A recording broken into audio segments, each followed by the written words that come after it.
Alright. Hello. Oh, wait. Whoa. 3, 2, 1. Hello, everybody. Welcome back.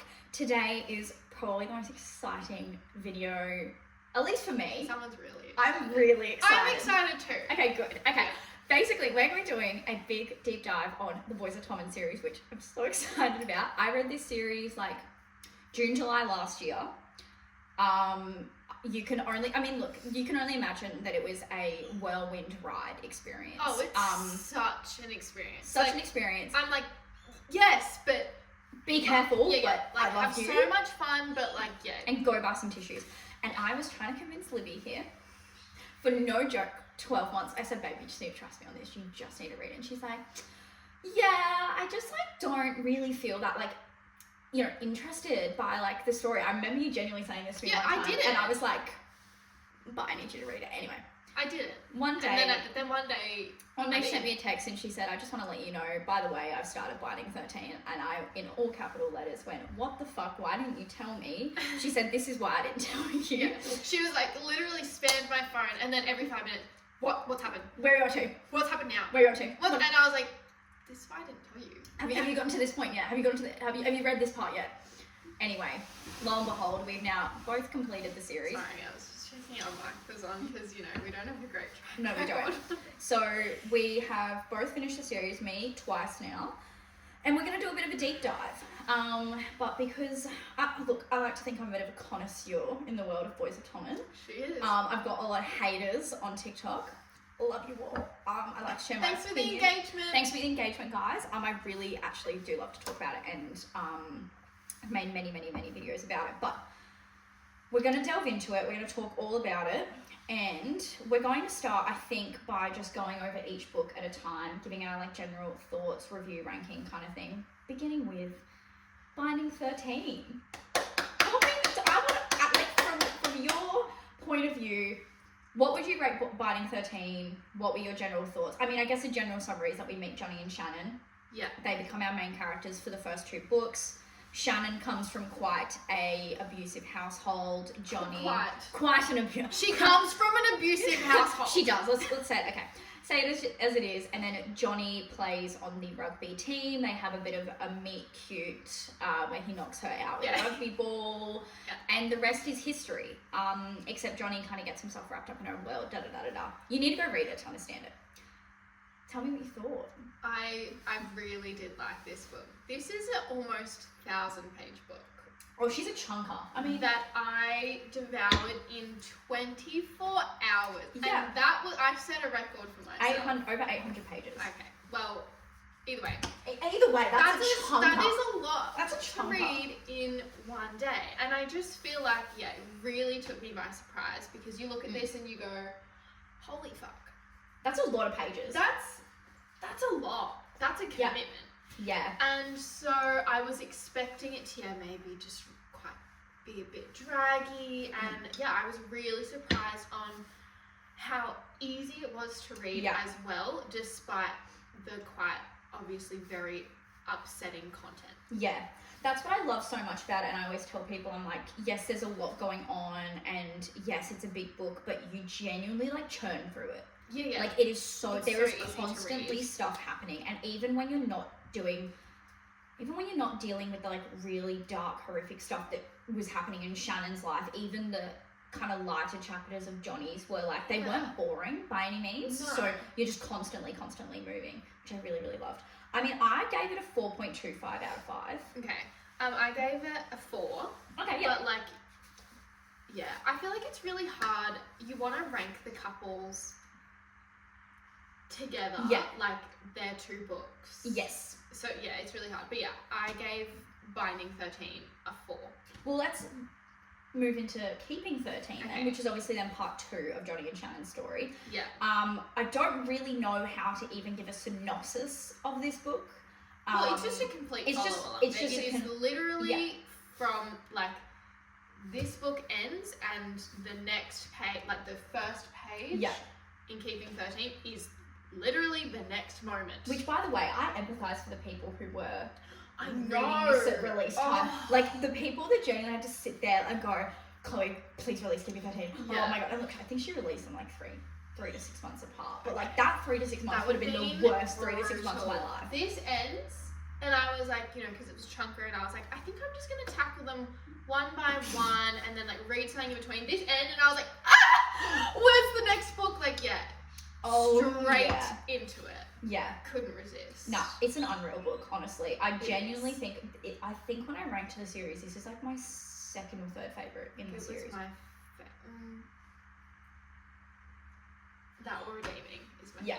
And I think it's a really nice like wrap up to their story as well. Like, so I think it was really. I think the beauty with the series as well is that like even when you finish keeping, you're not letting Johnny and Shannon go either. Like you kind of finish their story and it's like what's happening for them is done, but you know that you're still gonna get like so much more from them. Yeah. Well, it's the like they're the OGs. Yeah. And the whole series is based around them and their friend group. Like truly. So they're always gonna be there, and that's really nice. Yeah. I gave this a 4.5 out of 5. Mm-hmm. I just also want to note that I have 756 highlights for this book. That's almost a highlighter page, actually. I reckon there was. I genuinely reckon there was. Yeah. Especially when I went back and reread it, because there's so many like foreshadowing moments and stuff like that. I went through and I was just like, oh, that thing, and that one, and that one. So I gave it a 4.5 out of 5. I would give it. Have you not already rated them? No, I have, but I think I'm changing. Okay. Like I rated them when I read them, and like I think because I have reread little bits of it, and I would probably go a 4.5, close to a 5.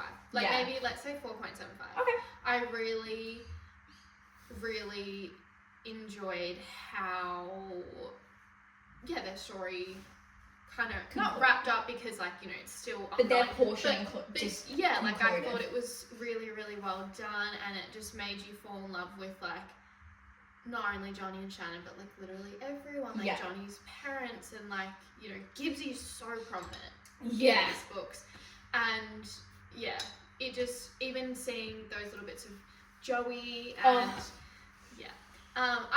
I really loved it. I'm a Johnny girl. Yeah, that's fair. I really am. Really, really fair. I also have to say, I feel like when I read this series, I was like neither here nor there about it when I finished, and then it was like a couple of weeks later that I was like, I genuinely cannot stop thinking about this series. What has it done to my brain? Like, it didn't click to me when I first read it. Well, I was like, okay, well, now I'm going to break it up into couples. So, I'll read the first 2, I'm going to go off and have a break. I'll read the next 2, I'll go off and have a break. But no, I finished keeping 13 and I was like, give me more! Give like, me Joey! I was hooked. I was like, and I need to know Joey's story.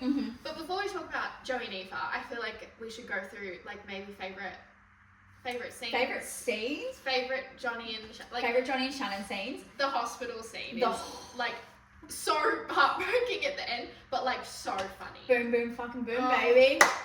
It's them getting caught in the bathroom, like right before they go to the hospital. Yeah, in the locker room. In the locker room. Yeah. Hilarious. Absolutely hilarious. I also will never ever I have secondhand embarrassment from when she shaves for the first time, comes over and she like is screaming at him. Also really love the scene where Adele finds the bra on the floor and Johnny's like, would you believe me if I said that was mine? And she goes, it's not your size. Like I love. Also just a highlight from Mr. Johnny himself. Chloe just posted this the other day and I was like, this is going in our video because it was so good. When he says, I'm on your team, do you get that? I'm totally with you, Shannon Lynch. One call, that's all you need to make and I'll come. I won't let you down and I won't leave you alone in this, I promise. And she says, it's just weird for me because I've never had someone in my corner before. And he says, I'm not in your corner, Shannon. I'm standing right beside you.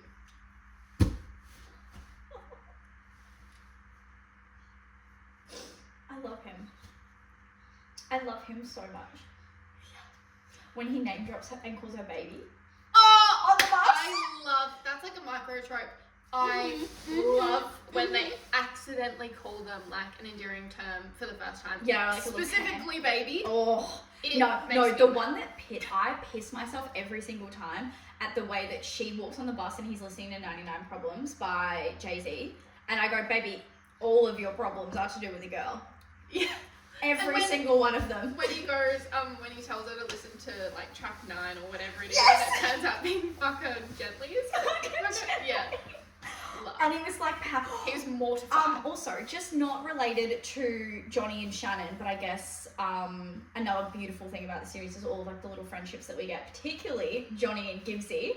The scene where Johnny is in the car with Joey and Eva, and then like Gibbsy bulldozes the car, and he's like, "Give me back my Senna!" And then he's super drunk. And then I think another thing that I really love is that we kind of constantly double back on the timeline. So then when we get to Joey and Eva's story, and we get that scene from their point of view, it is so funny.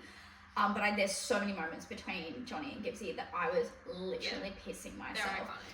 I love the fact that he gets in the car and he's like, "You smell like the chipper," and he's like, "Yeah, I got you something." And he goes, "Oh my god, no way, what did you get me?" And he's like, "Oh, I ate it." And I just love it. I love their friendships together. I think they are so funny. And yeah, there's just so much to love about it. Next we move to my babies, my angels, Joey and Eva. If I am anything, I'm a Joey girl. Like, to my core, I am a Joey girl. Saving 6 is the first one. I just want to know, I originally rated this a 4.75, and then on reread I literally wrote, "Forgive my negativity," another 5 out of 5. Because there is just something, again, I feel like when I read it, I didn't get it, and then literally weeks went by, and I could not stop thinking about Joey Lynch. Like, could not, under any circumstances, get that man out of my brain. He has quite literally engraved himself into my frontal cortex. I don't stand a chance. I am a Johnny girl, but Joey imprinted on me so hard. Like, I did have to take a break after reading Joey's books. I was like, you know what, I'm actually just gonna have a little breather and read something in between.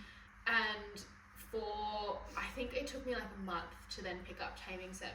Yeah. I genuinely thought about Joey every single day. And I feel like if we go through our text messages, it would just be like a week later and be like, I'm so sad. I just love Joey so much. Like, I truly do. I love him so much. And like, it is just the most devastating. And for, Aoife as well. Like, he was the one that like really ripped my heart out, stomped on it, put it through a shredder. Like, I was just like, whoa. Like, I do really think a lot of that is because Joey's character it's so raw. Like, so there is absolutely nothing about his character that is like brushed over. You do not get a breath at all with his story. It's like constant. So Saving 6 basically backtracks to 1998, I believe. Basically when Joey and Eva first start first year, and they have a little meet cute, and it's genuinely the cutest thing ever. Also, side note, how horny these Irish kids are in first year is hysterical. Insane. You're 12 years old and you're like, give me that, give me that. Look at the baddie on the wall, and I was like, okay, Mr. Charisma. Yeah, right. The fuck? Slow down. Man, she had him wrapped around her finger from day motherfucking dot. Like, this, she went, "Oh, you're gonna carry my bag?" Yeah. Even Darren knew. He was like, "For fuck's sake." She goes, "You can carry my bag, aren't you?" Bright pink, hot pink backpack over his shoulder as they walk through into school.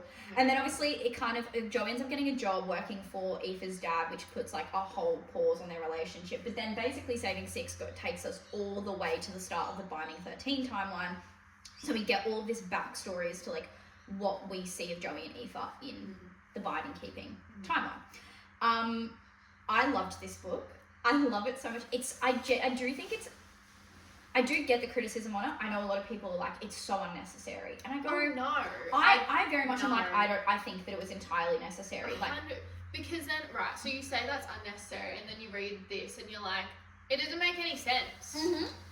100%. And I do it's like saying, this is unnecessary. Yes. Like, do I wish I never had to read that? Yes. But like, was it necessary for this story? Yes. And I do think that the relationship building of Saving 6 is the reason why Redeeming Six hits as hard. 100%. And I think that the decisions that you see Aoife and Joey make in Redeeming Six, I think without the backstory, you would go, why the fuck did you do that? Yeah. Like, well, like, we'll get into spoilers when we get to Redeeming Six. Because, like, their relationship just, it went on. Like, before they even were together, it was, like, 5 years. Yeah. Of this, back and forth friendship, teasing, like, and when they finally, I guess, get together, it wouldn't hit the same, and then it just wouldn't make sense. It absolutely wouldn't, and you're wrong. I know, and I 100% agree. I am of the belief that Saving Six is probably the most essential book of the timeline, because I also believe that what Saving Six does is also set up the dynamic in the Lynch family. The whole reason why Joey is like the caretaker, why there's so much hatred towards Shannon, why the dynamic of the family, because, and I do believe it's in Binding 13, it gets mentioned very early on. Shannon makes a comment where she was like, there was a fight at Christmas on this particular year that changed the entire dynamic. And then in Saving Six, we find out what it was. Yeah. And I think it's when, like, I think Joey like beats out of Teddy. And basically is like, I'm bigger and I'm stronger than you. Like, you're no longer. And but you kind of have to just like take Shannon's word for it in Binding 13. But then when you see it in Saving Six, you go, oh, I can totally understand why the dynamic changed. So I do think it's very essential. That then leads us into Redeeming Six, because it's really sad. Saving Six ends with them not together. Eva's kind of like let him go, and then we pick up Redeeming Six, and we get happy Joey and Aoife for like 30 seconds. Yeah, this is what it's like reading Redeeming Six. You get about a quarter in, and you go, they're happy. They're so happy. Oh my god, like, yay! Yeah. Why do I have this much book left? It was genuinely terrifying. Like, I was just like, oh, I'm just gonna end it right here. Yeah, you know what? Actually, I don't need to read any further. Yeah, if you haven't read this, actually, when you get to about here, call it a day. You know what? The rest of the series, you don't need to know. You don't need to know what comes afterwards. I love the party scene at the start of Redeeming Six, when Joey goes because he's selling weed to Huey and all that because they're trying to get it for. No, I think that's actually maybe. Anyway, he ends up at the party, and then Aoife goes with Katie, and then gets really drunk, and then they're all standing in the kitchen, and she's really jealous over Lizzie, and then Joey was like, she said something about like, you don't own me or something, you're not my keeper, and he goes, well, you're mine. And then they get really drunk and they go sit out in the we all know what comes after that. Because spoiler, if you haven't read it, I mean, you shouldn't be watching this if you no, if you haven't watched it, but you're not gonna be. Aoife falls pregnant. Baby AJ is conceived in the Biggs family bathroom at this party. And again, so we're reading this book and we're really, really happy, and then we find out with Aoife that she's pregnant. And then we go, hold up, why doesn't Joey know about it yet? And then you go a couple more pages and you go, Joey still doesn't fucking know about this baby. And then you get a couple more pages and you go, Joey still doesn't know about the baby. Yeah. And then you just basically keep going. And I think I counted like 200 pages between Aoife finding out that she's pregnant and like, Joey finding out about the baby. You can. It makes. I personally think it makes sense. I think it makes sense, but do we throw a spanner in the works? Do we think Joey would have spiraled down the rabbit hole as deep as he did if he had known from get-go? Do you think that would have pulled him out? I'm under the impression that I don't think Joey's spiral was because of the fact that Aoife was pregnant. I think that it was the other circumstance. No. But do you think if he knew from the get-go that she would was have stopped him getting as low? I don't think so. I am very much of the belief that addiction is addiction, and your addiction will go as far. And truth be told, even knowing about AJ, he still hit rock bottom. Yeah. So I don't think him knowing about AJ, or the baby, we didn't even have a name for that point, but even knowing earlier, I still think that because it wasn't caused by the fact that he had a baby coming, I just couldn't see it like making much of a difference.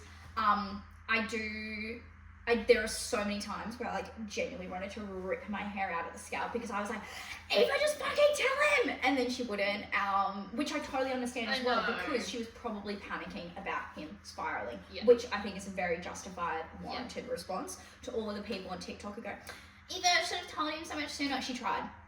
She really did try, but how do you tell your boyfriend that you're pregnant when he's coming over and you're like, I'm gonna tell him, and then he rocks up fucking high out of his mind. And he's just like, how are you gonna tell that man that he is going to be a father? Yeah, absolutely. And again, I think that's why saving six is so important, because you wouldn't understand the family dynamic and truly how bad Joey's addiction how much was. that could make Joey spiral, not even from the addiction side point, it's just from everything he's gone through with his own father, that anxiety of maybe not even ever wanting to be a father because of his relationship with his, like that's a spiral in its own.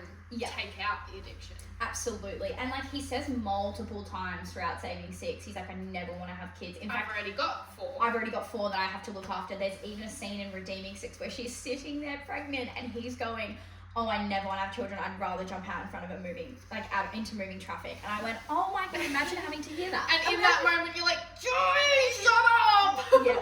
And it's, again, it's ripping your hair out.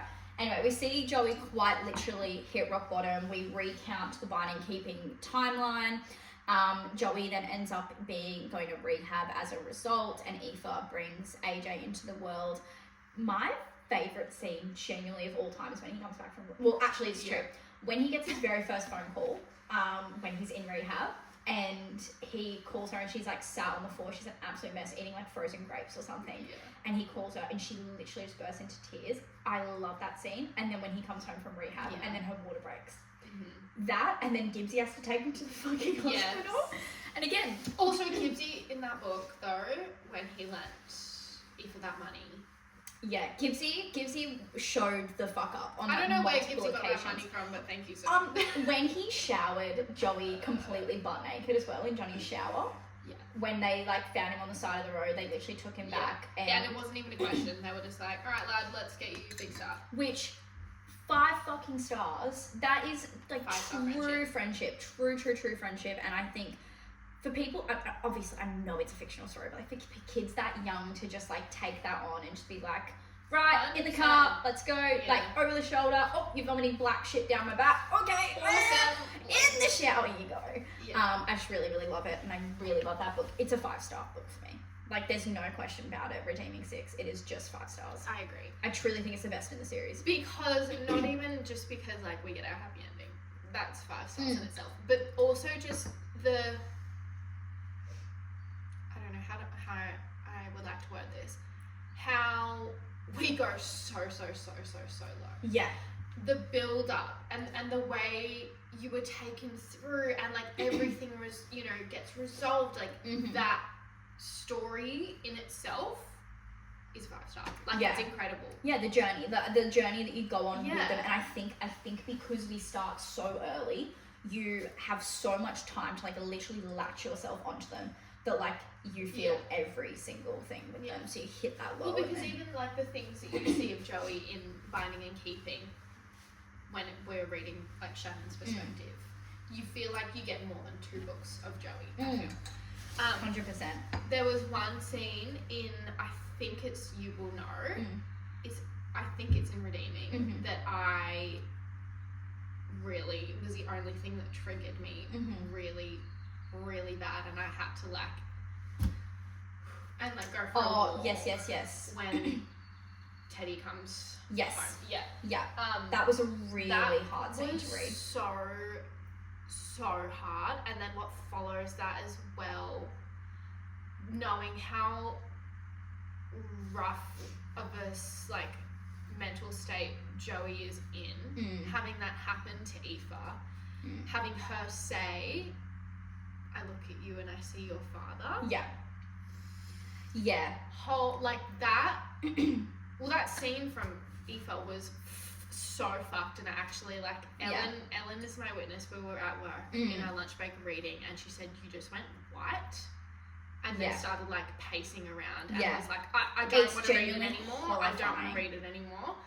Yeah, it was so fucked. And then but then it just doubles down what makes it worse than how, you know, Joey finds, you know, her in that position, and then what she says to him was just like I understand, and it's so valid, but then like that is probably possibly the worst thing you could ever say to Joey. 100%. And I don't blame Aoife for it at all, but like it was hard to read. You just knew, you were like, he's going down.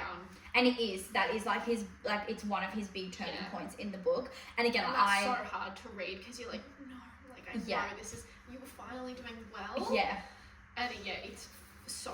And when you know also why Eva was at the house on her own that day, like, and again, I think it's even harder to then like reflect back on the binding and keeping timeline where like Shannon, it's Shannon's birthday and Shannon's hanging out at Johnny's house, and then like Joey has to go to the hospital to be with Marie, and then that's also happening.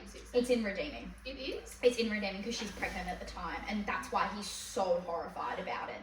Is the fact that she was, because when he finds out, because I don't think he knew at the time, but when he finds out, he kind of puts all the pieces together. Which, by the way that Joey actually does react when he finds out that she is pregnant, given the fact that Kevin blurted it out in the middle of a classroom.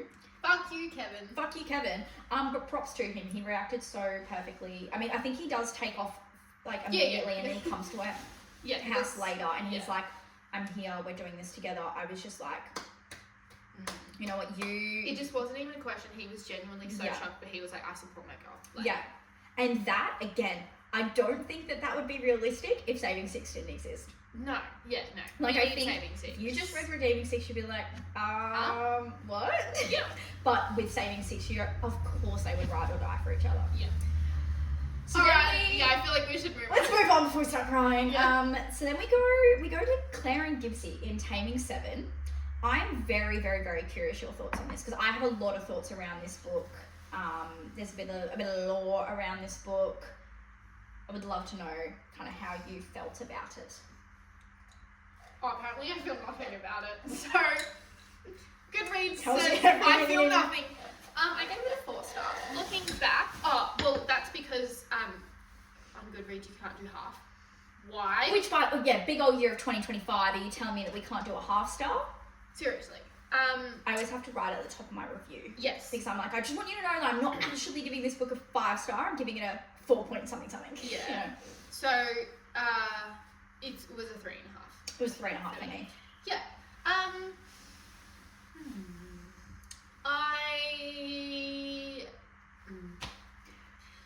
Maybe I'll share my thoughts whilst you collect yours. I just feel like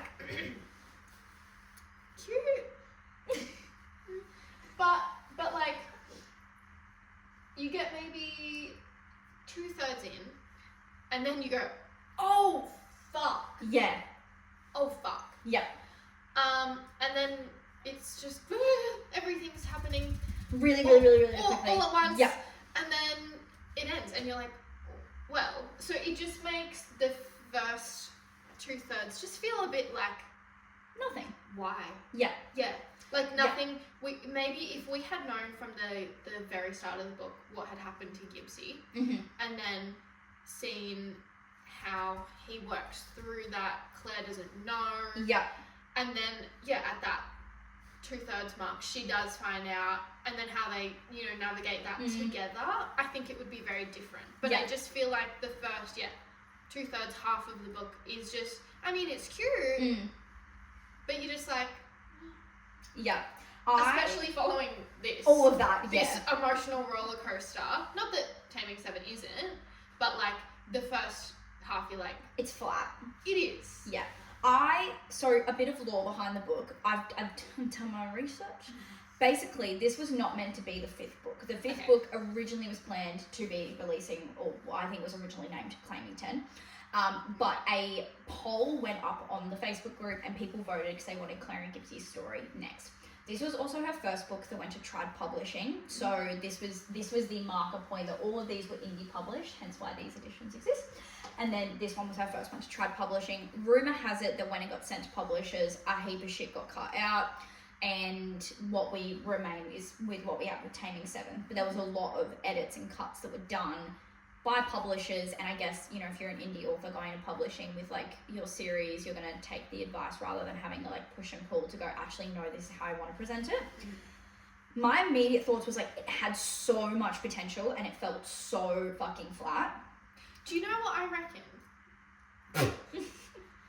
That was British. You know what I reckon? I think if Redeeming 6 had ended with that scene towards the end of Taming 7, with them all at school. Yes. And Claire blurts out, Gibbsy was raped, you know? Yes. And you're like, what?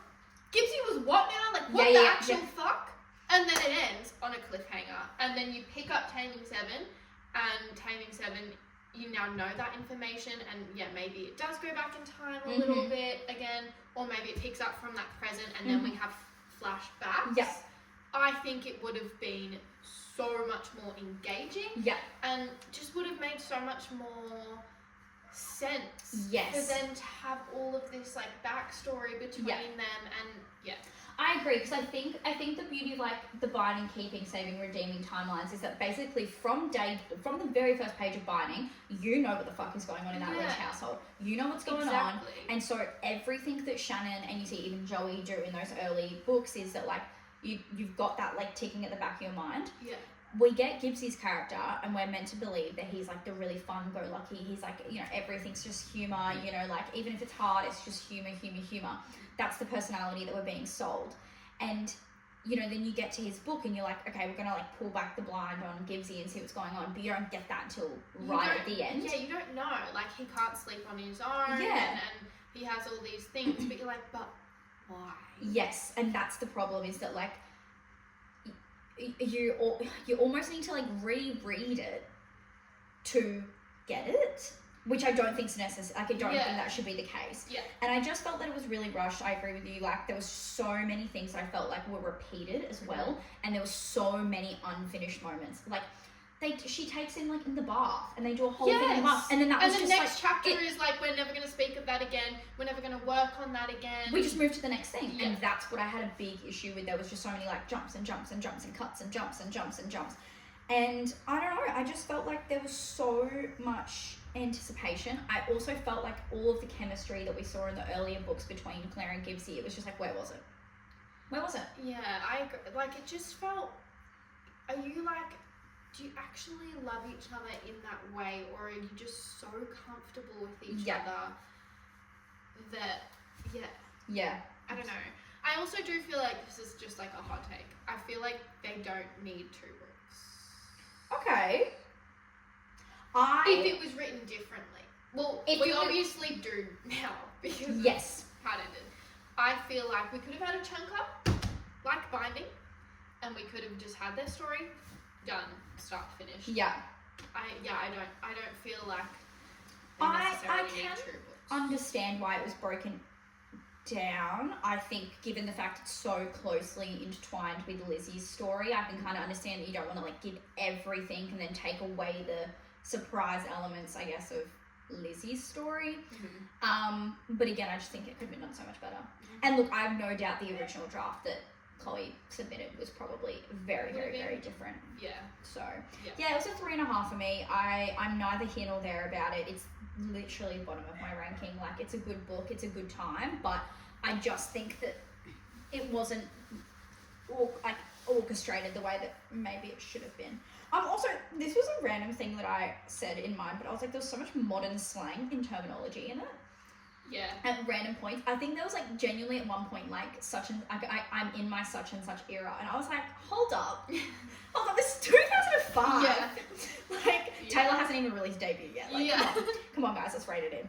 So then we've got the last one, Releasing 10, which we kind of talked about. If you want to go watch our monthly recap for September. We talk a little bit about it, but this is Liz and Hugh's story. This, do you know how long my review was for this?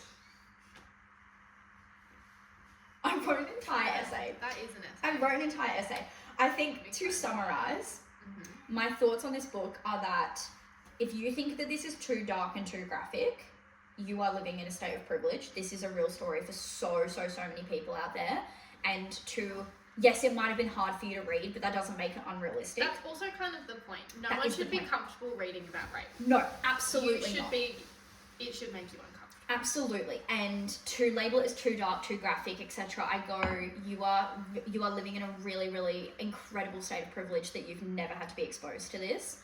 And don't get me wrong, reading is a choice. Yes. And if you don't want to read about that, then that's fine.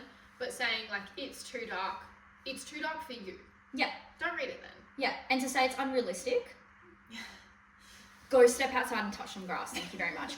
I did really enjoy this book though. Like there were many moments that I felt like were really well done. I do think that Lizzie's trauma is obviously very, very, very hard to read about, but it provides so much context to her character. But I loved seeing her and Hugh's relationship over all of these years until the point that we get at the end of Releasing 10, where she's been to rehab, or she's been in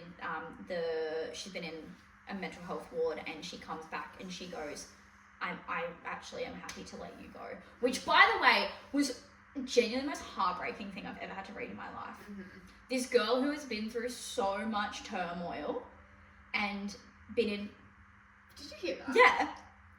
It sounded like a horn or something. It sounded like a harp, like Cupid just flew in. Damn. But I really love seeing her and Hugh's relationship, but genuinely, like, the most heartbreaking thing to see her, like, go through so much and then come back and watch the man that she is so desperately in love with have moved on to somebody else, and then have to sit there and go, I am going to let you go. Like, I'm gonna step away from this, and I'm gonna let this go, and I'm happy for you. Yeah. I literally went, oh my god, Lizzie. Oh my god, like, wrap this girl in fucking bubble wrap. Like, yeah, really, really sad. I don't have really many other, well, I have a lot of thoughts on it, but I don't think that there is a way that I can rate or objectively speak about this book, because there is so much going on in it. So, yeah. I said I can't criticize the story because that just feels wrong as it's someone's story. Yeah. But I feel like writing chapters from the point of view of 3-year-olds is hilarious. Yes. To me. Like, it's so unrealistic. Yeah. And what happens to Lizzie can happen at any age. I'm not saying that that's unrealistic for a 3-year-old to go through that. Yeah. It's unrealistic for a 3-year-old to think her internal dialogue. Yeah. That she does. Same with Huey. Yeah. Man's a fucking, like, poet at age like, 7. Yeah. He was spinning out Shakespeare at age 7. Yeah. I went, Huey Biggs. Huey motherfucking Biggs, sit the fuck down. So it just kind of makes you, like, when you read it, you just kind of, like, you're trying to imagine these actual fucking toddlers. Yeah. No. And you're like, that's just not gonna happen. Yeah. Love the enthusiasm. Yes. But yeah, that was just my biggest critique with it. And we do get it in Taming 7 as well. It starts when they quite... I think it starts from... Taming 7, we get a flashback to Kiva's funeral, yeah. So... Which, by the way, I just want to put out there, Liv sent me a video the other week with full confidence, with her whole chest, saying, KO me. And I went, baby. Hold on. Honey.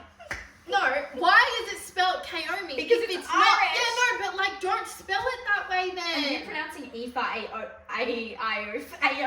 When I did read it as Alfie, but I knew it was Aoife.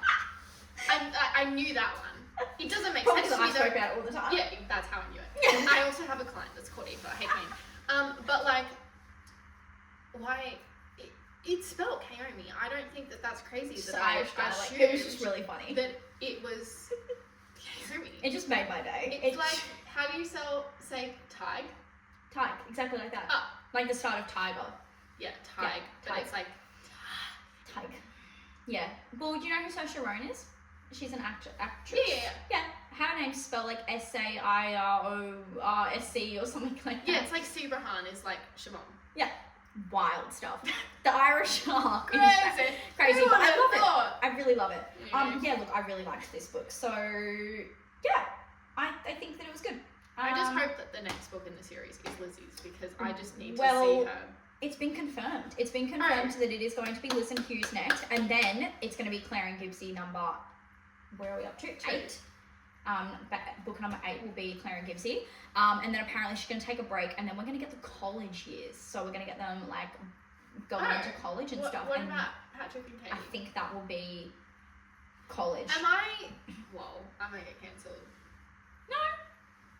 does anyone like care about Patrick? Sorry. No, because like I just they're in it, but I'm like, like I agree. I don't really feel like I need their story. I don't think I can't hate them, I can't love them, because I don't know enough about them. No, that's what I mean. Like, they're just such side characters. I'm like, why are they getting a book? Like, Gibbsy's a side character, but, like, he's so in it. Claire is a side character. Well, I think it'll be interesting for Katie more to see the relationship with Hugh, I think, and how she pulls herself out of the relationship with Hugh and gets with Patrick. That's why I also think maybe we're getting them in college, because I reckon that they're going to, like... Yeah, they're not going to just jump because on they're both, like, music gurus, which is kind of fun. Yeah, so you can see, like, how they would. Yeah. But yeah, I'm like, everyone's like, oh my god, I need Patrick's book. And I was like, I feel like I know 2 things about Patrick, that he has a farm and he plays a guitar. Yeah. Oh, and he's got, like, 4 sisters, I think. Didn't know that. And lives with his grandparents, because Hugh goes to his grandparents and he goes to his house for his birthday, and he lives with his grandparents. Okay. That's about it. Oh no. Or is it Katie that lives with her grandparents? Anyway, I don't know. we're getting lost. Anyway, question time. So I put a TikTok up and I asked people to ask questions. No one did. I then reposted that TikTok and I said, you guys have a lot to say when I don't want you to say anything. And then when I want you to say shit, you've got nothing to say. To be fair though, like, we could have put this out maybe like a couple of weeks ago when we planned to film this video. 100%. It was somewhat self-inflicted. But then the girlies were like, okay, fine. Fine, I've got something to say. Yeah. I've got something to say. These are also some of my questions. So, and the first one. Lizzie is a very widely hated character by the fandom. Do you think that the hate that she receives is warranted? And do you think that the reason she's hated is because of her character or because the fandom hates her and they've cultivated like a hatred towards her? Therefore, it's bandwagoning. I do think it can be a bit of a bandwagon situation. I think if this book didn't exist, yes, the hatred is valid. Mm-hmm. It's very easy to be like, this girl's a bitch. Mm-hmm. Then you read this and you're like, oh. That being said, you can't just live your life being a cunt and be like, I have mental issues. Yeah. But it does then make sense. Yeah. I don't know. No, I agree. I've always been somebody that's like, I think I'm a Lizzie understander. I'm not a defender. No. I'm not defending her behaviour, but I very much can go, this is what she's been through, and this is why she projects it onto other people. Mm-hmm. Is that okay? No. No, but I can understand why she does it. Do you believe this is gonna open a can of worms? At least for me, that's why I'm gonna keep my mouth shut. Do you believe that the pregnancy trope for Joey and Aoife's story was necessary? Because I got strong opinions about this one, and I was really curious to see what you thought. I hate pregnancy tropes. I hate children. But I do think, I just don't see I don't see a world where, like, I think that really helped Joey's motivation to be better and get better, go to rehab, put in the work. But then also, from Aoife's perspective, you want the person that you love to do it for you. And he did do it for her. Mm-hmm. But, like, if he took the baby out of the scenario, would he have been able to do it just for her? I don't know. I fucking hope so. But yeah, so I don't know. I think it was necessary. I 150% agree. Yeah. Like, I stand on the side of business where I'm like, that trope was necessary for them. Yeah. I like to think that Joey would have gotten sober even if baby wasn't involved. I think that bridge scene with Lizzie, I think when he hits rock bottom there and then coming back to nearly losing his entire, or at least believing that he'd lost his entire family, I think that was like a bit of a reality check for him. Yeah. And I do like to believe that even if the baby wasn't involved, that would have been enough of a motivator of like, I need to be here for my family. I really hope so. But I'm also of the belief that Joey wouldn't have been able to heal to the level that he did heal without the baby, because so much of his trauma comes back to, I am a product of my father. In fact, I'm a spitting fucking image of my father. I've been told my entire life that I am exactly like him. My own mother has sat in front of me and gone, you are exactly like your father and you'll never be anything different. That he's given literally on a silver platter an opportunity to prove to people that he's to not. start fresh. Yeah. But not only to just start fresh, but also to, I guess, like, because he calls it at one point, like, the Lynch family curse. Yeah. And I think that that's truly his belief, is that, like, his family name is cursed. And so he now has this opportunity where he can, like, prove that it's not. So... Yeah.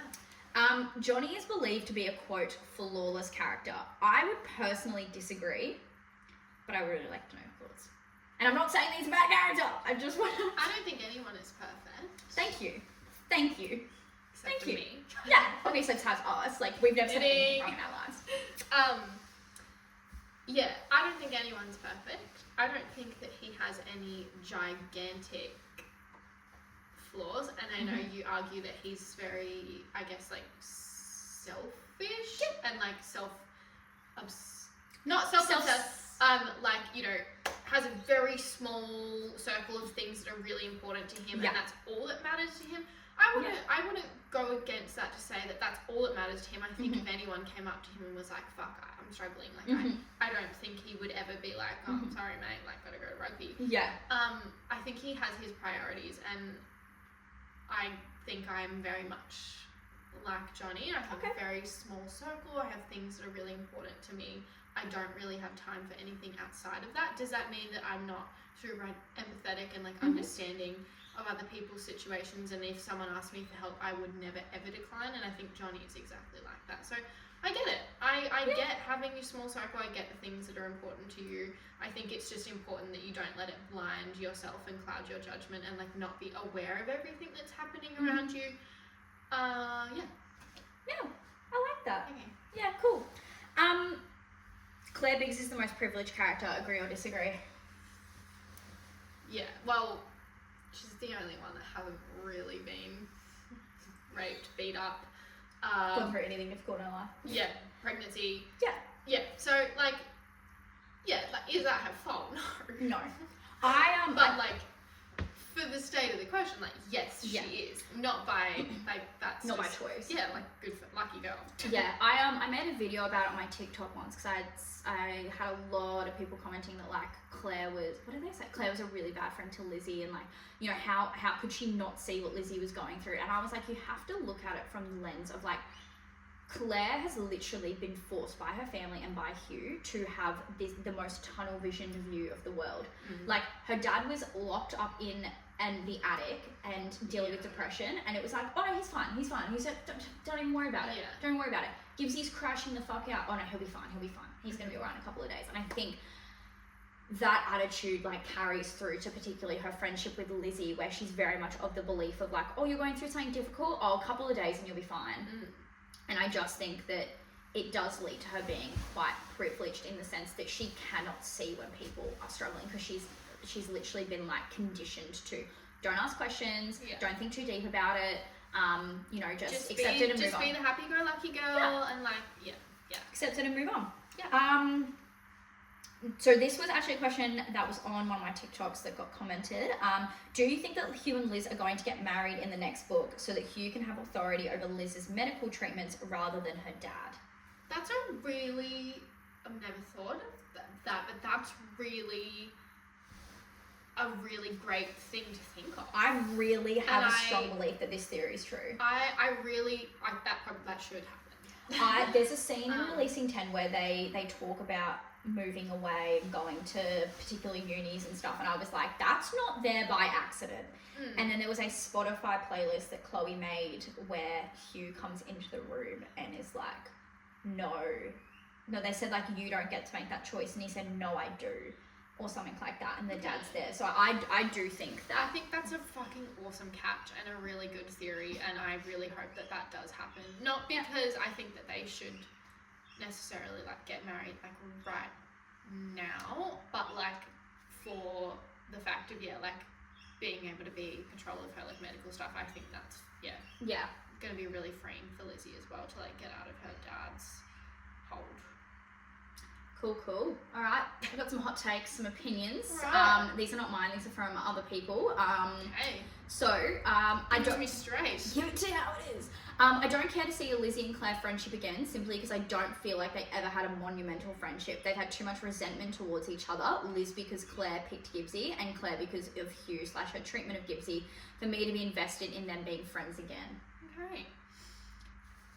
I get it. Valid. I think it's very valid. However, I also don't think they were ever that close of friends. I always felt like Shannon was the anchor in that friendship. Yeah. Anyway. I feel like it's just so hard because their falling out is all to do with a miscommunication, Basically. right? So, and even like Lizzie's hatred towards Gibbsy is one big miscommunication. Like, she has the story wrong. She's told us this is what's happened. Yeah. It's not what happened. Yeah. And when that comes out, it's really, you know, Lizzie is fucked in that situation because it's like, oh fuck, I got that really wrong. Yeah. So yeah, it's really hard. Like, I do hope that they can, you know, come together and be like, fuck, we really had, you know, lines crossed. But I don't think Claire did anything necessarily wrong. She was defending Gibbsy, and I think that that's fair because Gibbsy's her person. Yeah. And I think Lizzie has always been really unfair in that situation of the way she hates Gibbsy and takes it out on him. I don't think that that's right at all. So I'm a Claire defender in that. I would be on Claire's side of that. Okay. But I wouldn't go as far to say I don't think they should be friends or I don't want to see them reconcile. I think that they should. But yeah. Okay. Next one. The BCS friendship group is 100 times closer to Found Family than the Tommen friend group. At Tommen, it just feels like rugby players and their girlfriends. I have to agree. Yeah. I actually love the BCS group. Yeah. I wish we saw more of like Podge and Alec, and I felt like their dynamic as a friendship group was just so much more, I don't know, like they just genuinely all really liked each other. Yeah, well, and because I think like they were all just able to relate to like, so the Tommen boys. Yeah, I don't know, but I get what you mean. It just feels a little bit more wholesome. Yeah. Because they're not these like super privileged, rich rugby boys. Yeah. This is a really, really interesting one. I think the story would be better if Gibbsy and Lizzie don't automatically become friends again after finding out what happened to each other, because it's unrealistic with the amount of trauma they have that revolves around each other, especially with Lizzie's psychological conditioning. Yeah, I don't think that they're just going to shake hands and be like, oh, well, fuck. Yeah, whoopsie. Yeah. Had a fucking misunderstanding. Like, yeah, because there's years and years and years and years of tormenting from Mark and... Yeah. Yeah. Yeah, so I don't think that they should just shake hands and move on. I definitely think that we should get some really big moments between them of, like, talking through their trauma, because ultimately, like, Kiva... That's how you say it. You got it. Yeah. Is dead, and so now the only person that they have to relate to, like, being traumatized by Mark is each other. Yeah. And I really hope that they find peace within them together. Yeah. To be able to, like, talk it through, and yeah, no, I do agree. But I think the one that has the forgiving to do is Gibbsy. I don't think that... Yeah, I don't think there's anything that Lizzie has to really forgive Gibbsy for. No, I don't think that's forgiving, but I also think for Lizzie, it's...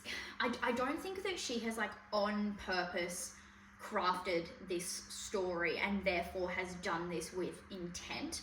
No, I think if you look at, you look at Lizzie and what she's been through, I think that anyone who is in that position would create the same narrative. Like, I mean, you only have to look at the fact there's literally a scene after Kiva dies that Mark grabs her by the back of the neck and, like, has her head over the edge of the balcony or the bridge, and it's like, you did, like, Gibbsy did this is all Gibbsy's fault, this is what happens when you talk.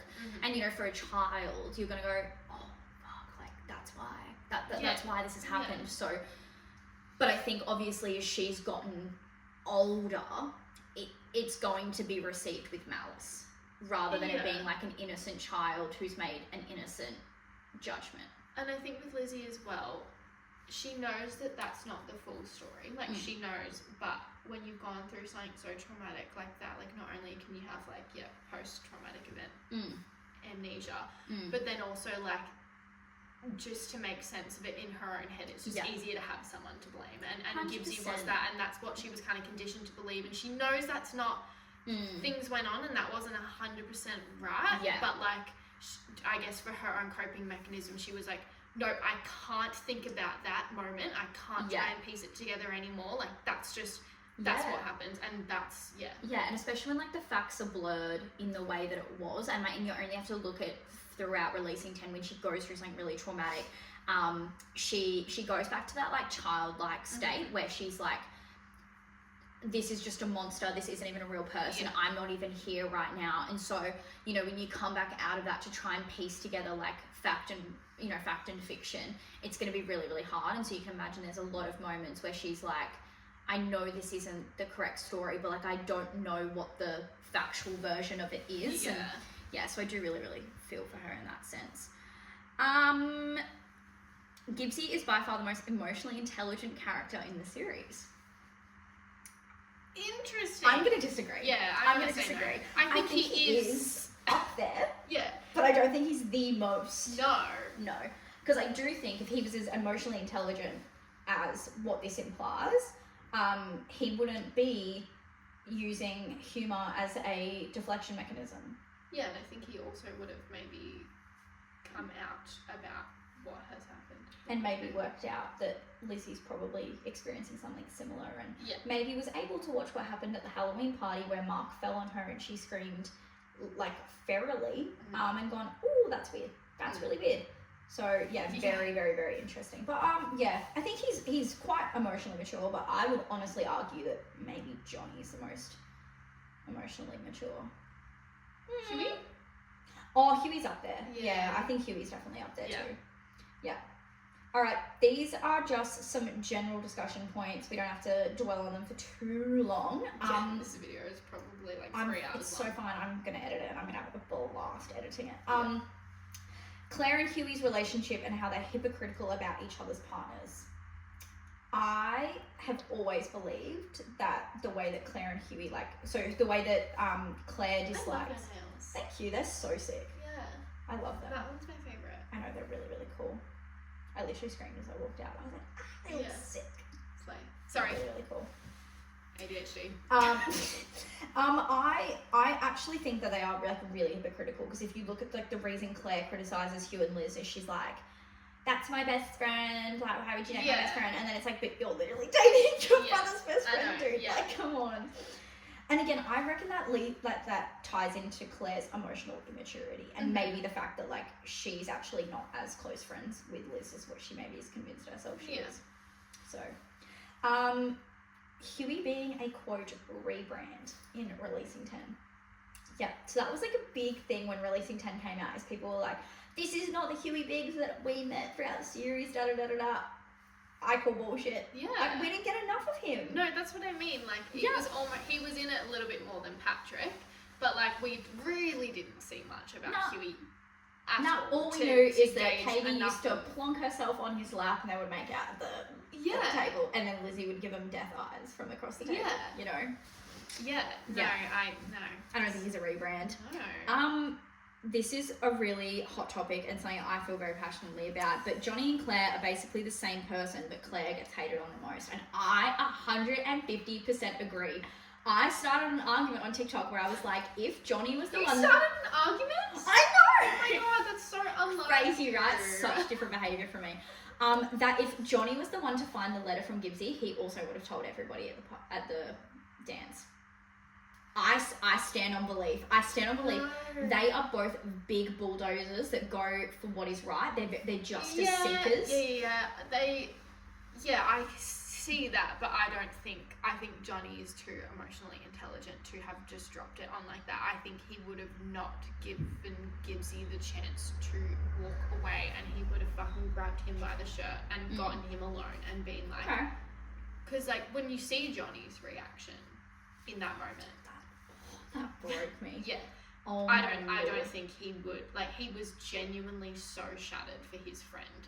I don't think he would have. Maybe he would have blurted it out in conversation just with Gibbsy. Okay.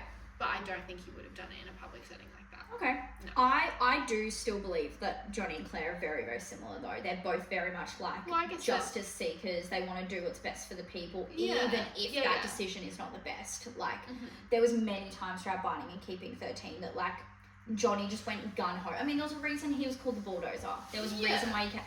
But like when he saw Teddy in the car park, and I went, babe, why the fuck are you going to beat him up? Like, I mean...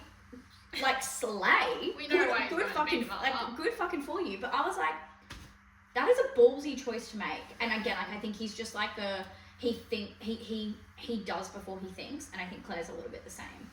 I think Claire just gets hated because misogyny. Props. Just like all the girls do. So yeah, true. It's so unfortunate. I know, right? It's just love. I love being a woman. And I guess just in general, the like little love quote square between Katie, Huey, Pat, and like Lizzie, and that being a bit of a it's a bit odd. It's a bit of a weird dynamic. It's a bit odd. Yeah. I do think I understand. Don't get razzed. Oh, they would. I think the people would get razzed.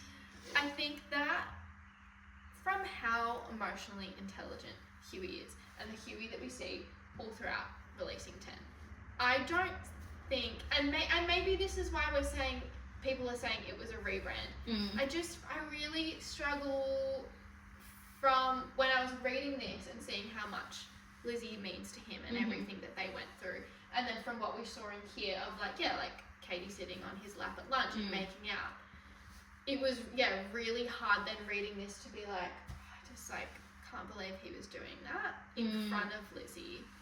I think that the relationship between Huey and Katie, which I also want to keep in mind, there are a lot of Spotify playlists that Chloe posted that allude to the fact that Katie and Huey never slept together, that he was like holding on to sleep with Lizzie when they got back together, all of these things. I very much think the relationship between Huey and Katie is one of like a safety net. I reckon she wanted male validation and male support because she felt rejected by Patrick, and I think that Huey saw it as like this is a really safe relationship for me to be in. Yeah. And if I am he's kind of got one foot out the door. Yeah, and if he's locked in with somebody, there's nothing for him to go back to Lizzie for, because he's got it already. I think that it was like a safe option for him. Yeah.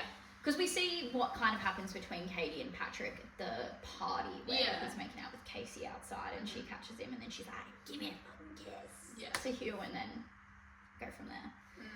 But I'd be very interested. And I guess the only other one that was popped up was, what books do you think are next after 7 and 8? So 7 is going to be Liz and Hugh, and then 8 is going to be Claire and Gibbsy. What do you think is going to come afterwards? Well, she's obviously alluded, to Patrick and Katie. So I would assume that, or I know, is it Adoring 13? Yeah. Yeah. Can't wait. Yeah. I think we're going to get Joey Walsh's wedding as well. Yes. Oh my god, Did you see the snippet that she posted the other day? So, it reads, with his jacket and waistcoat discarded and his sleeves rolled up to the elbows, Joey led Aoife onto the dance floor as the DJ blasted design inspirations the way. Pulling her chest flush against his, he entwined their hands as they moved to the music. And I literally was like... Yeah, I'm so excited to see their like happily forever after. Also apparently when Johnny and Shannon get married, Joey walks her down the aisle and does a father-daughter dance. Yeah, I know. That was on Spotify and that makes me sick. Yeah. Sick. In the best way. Sick to my stomach. Yeah. But that's it. Well, if you're still here, fucking you need a medal. Yeah. I mean, look, we're entertaining enough. I'm sure people think we're hilarious, but like, each to their own. Yeah. Anyway, thank you so much for watching. Got nothing else to say. Yeah, see you in the next one. Bye.